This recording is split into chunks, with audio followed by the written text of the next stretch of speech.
over um, the early slate now. I just updated the projections there, and I'm going to do the same. What was I going to say? The same process that I did when I went over the main slate just now. Hold on, I just have to do this one thing, and I'll share my screen, and then we will attack this. Let's wait a minute or two for people to get in here, and then we will get after it. I just have to edit one entry. Otherwise, I'll forget that I did it. One sec. Good. Actually, updating my dummy lineups for this evening. You just never know.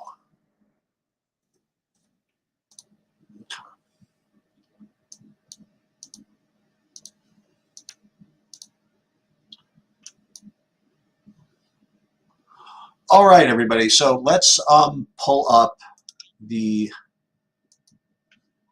my screen. And we're going to do the same process that we did for the main slate. First, we're just going to blast through the games game by game, just for what my instincts would indicate.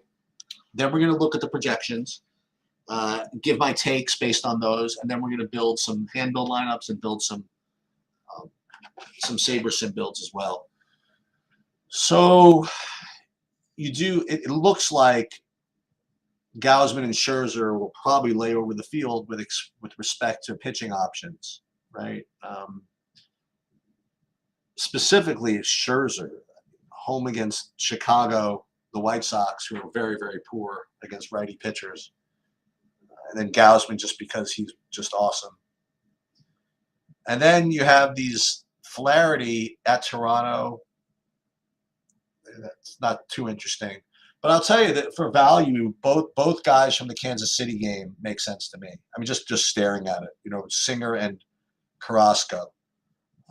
Reagan's pitched last night, so he's not in there. The fat guy from Arizona, he's probably going to look okay at 6,300. Toussaint, I mean, only because it's a 4-game slate, I guess he's in play, but I certainly wouldn't consider him really a priority, to say the least. So what you're going to want to do probably, it's either going to be Gausman and Scherzer together, or one of those two with one of Flaherty, Singer, Carrasco, I guess. I don't, or maybe the Fott dude, I haven't looked at the projection yet, so maybe he looks pretty good. So we're going to probably have to rely on projections to kind of help us with this one. So let's just kind of take a look at it. I just actually redid them. Let's pull this up. And I just re-uploaded them to the site as well. All right, so not surprisingly, the two top pitchers are Scherzer and Gausman by a decent amount. Before I actually get into this, let me see if we even have lineups for all these teams. Let me just see something. White Sox in Texas, we do. Yeah, it looks like everybody's, the Mets in Kansas City, are they in? Their lineup is in, yeah. Baltimore's lineup is in. Toronto's lineup is in. Arizona, not yet. San Francisco, not yet. So, okay, that is something to take note of. But okay, so Scherzer and Gausman look to be the best, and value scores of 37 and 35 are both pretty good. I mean, they're not, on a 14-game slate, I don't know how great this would look. I mean, it would look okay. Scherzer particularly would look okay. And not surprisingly, they're both going to be 60% owned. So if you do play the two of these things together, you probably could, but you have to try to do something different as far as ownership goes. As far as the other pitchers, yeah, the fat guy is 23%. I mean, his value scores 23. Singer 22, Flaherty 22. Where's Carrasco? Is he even on my board? What happened to Carrasco? He's 6. I mean, this is terrible. I mean, Carrasco is probably the unplayable one. Singer just looks perfectly reasonable as far as a bad play. But who else are you going to play? I have him very similar to Brandon Pfaadt. So if either of those guys are going to be less owned, I'll try that. So I'm seeing Singer at 17% and the other guy at 19, so no difference there. So there's no real difference between the Arizona guy and the Kansas City guy and Singer. So it doesn't look like you're going to get much of a break. Now let's take a look at the hitting just to see what it would look like before we pull the stacks up. You see all these Kansas City guys here at the front. So you'd imagine Kansas City would be big value. And then the Mets. So if you want what would probably going to be the most logical numerical lineups, you probably want to put Scherzer and what's his name together, Gausman together, and play Kansas City or play the Mets. You know, that would be the idea. Now, one thing to think about, by the way, the reason why these Mets are so cheap is because these guys are really bad. You know what I mean? Like, you're getting Rafael Ortega at 2K, and you're getting Vientos. I don't know if you're getting Mendick in here, but he's really bad. And you're getting this, which probably makes Brady Singer an okay play here. So I think that if you want to play the most logical play, I'll call it what it is. Let's X this out. And then you play Gausman and Scherzer. And then you play some Kansas Cities. But let's see what these guys actually look like, these stacks. So when you rate these stacks by raw points, which is what we like to do first, you see Kansas City at the top, but only by a little bit, honestly, over Kansas City. And only by a little bit over the Mets. The big drop is after the Mets. Okay, so it's Texas, KC, Mets, and then a drop. And then, not surprisingly, you also see a big ownership drop after you get past these three. So, sigh, you know what I mean? When you rate them by value,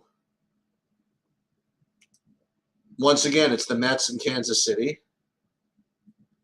Then a drop to Texas. Then another drop. So Mets, Kansas City, with Gausman, Scherzer, seem to be the idea. All right, so let's build this, and then we'll probably end up having to do something else. It's going to be too chalky.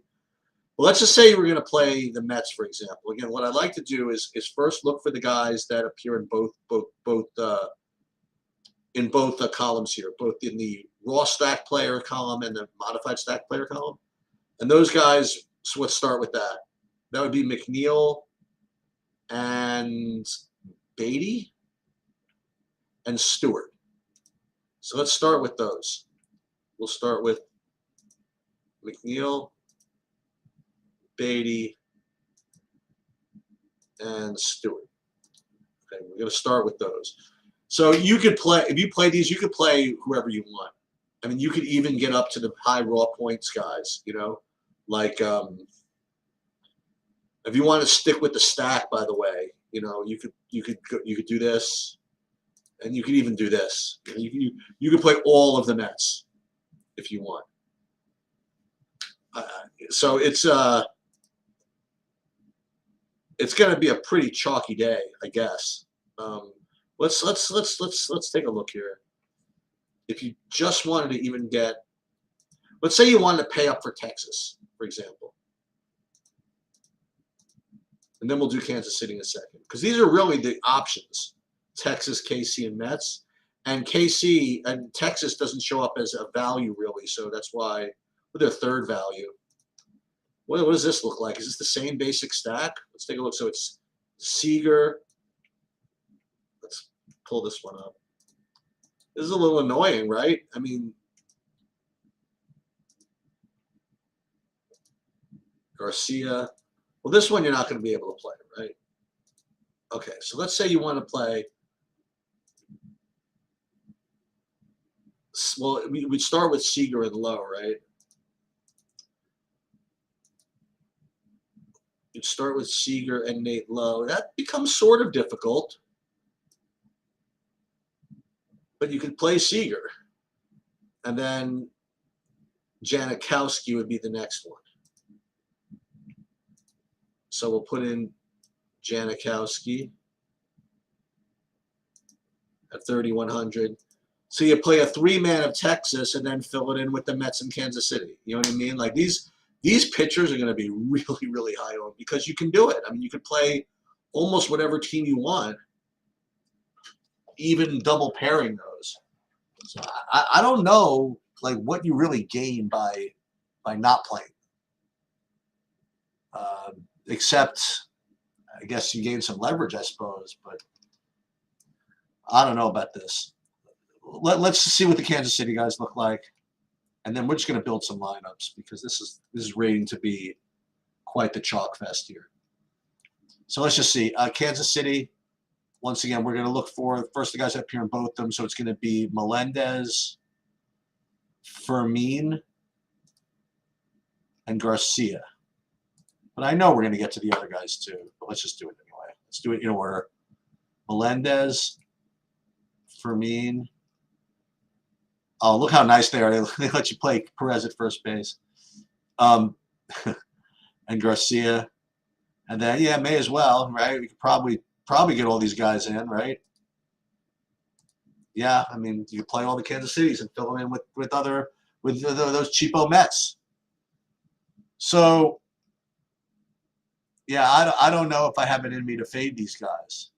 And what do you really gain from this? What do you gain by putting in Brady Singer instead of one of these guys? You don't even get to anything else that you wouldn't have gotten to otherwise. So maybe it's not the greatest GPP slate in the world, but that's kind of where I'm at with this. Let's take a look, just for the hell of it, where Saberson would come out on this.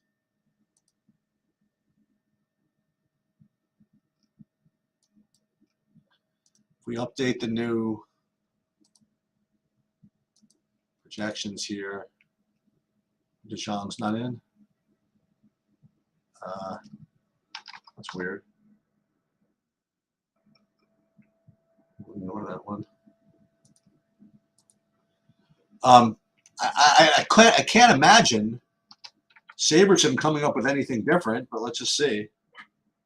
I mean, how are you going to play anything but those two pitchers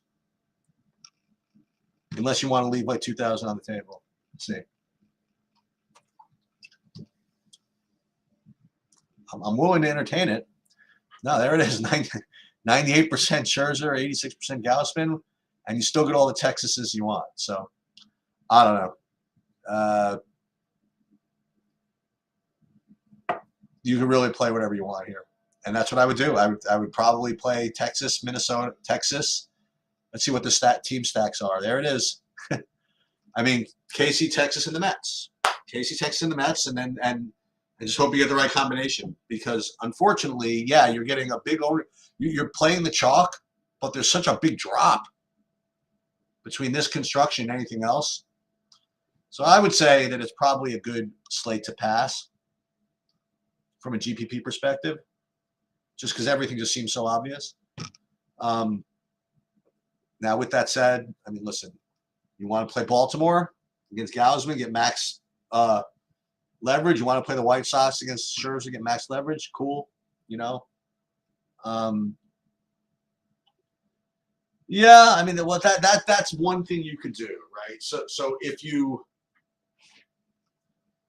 want to get a little different, you could play Arizona stacks just because, like you said, there's no lineup yet. But I'm pretty sure even that by the time this slate locks, we still have another hour.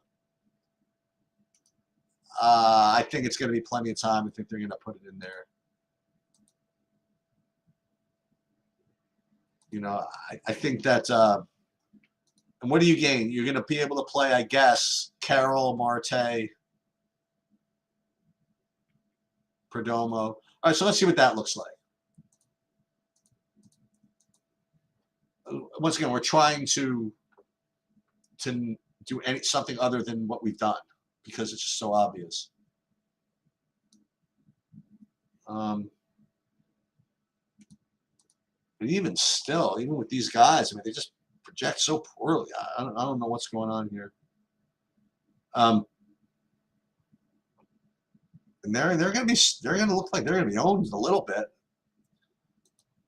But yeah, I mean, obviously these guys sort of have upside. And like you said, there's not going to be that high ownership. But let's just take a look. We'll go Corbin Carroll. Let's see how much money we can spend here, and give a reason why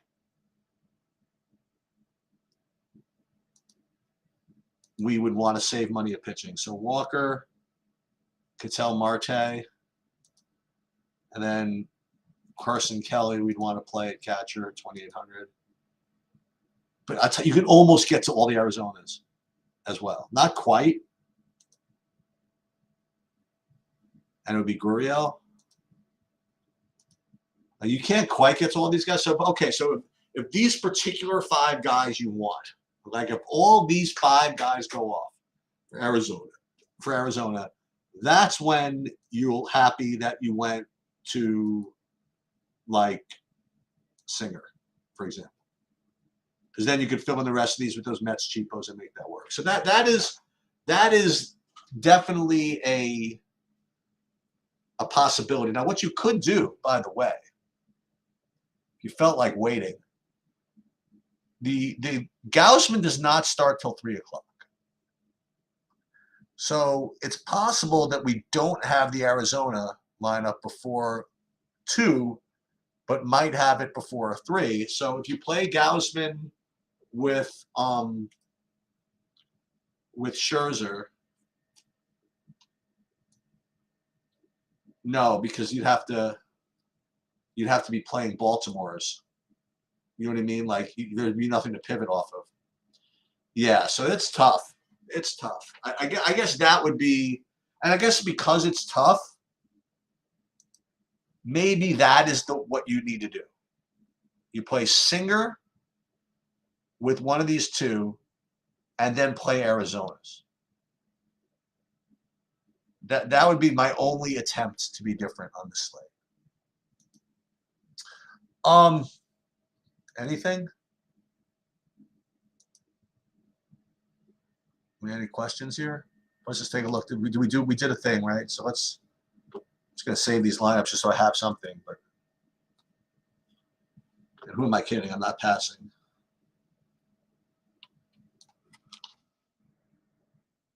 It just doesn't seem like this is the slate to be a hero.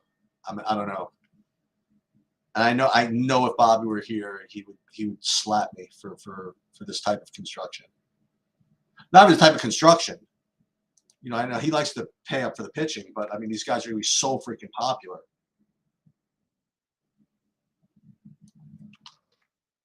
I know he'd want to just play Singer and the fat guy together. But what do you really get for that? I don't know. I just don't know. Okay, so just a little bit of whatever. I'm gonna be doing my MMA breakdown in about once I get finished with this stuff. Maybe like 1:30 or 2 o'clock, maybe 2 o'clock. I'll do my MMA thing, which you guys can feel free to pop in for live, and so as I go through that. It'll be the DFS breakdown. What else? 6 o'clock, I'm going to go live. And hopefully Bobby will be able to join. And this recording will be up there. Any other questions? Okay, that'll do it. Good luck, everybody.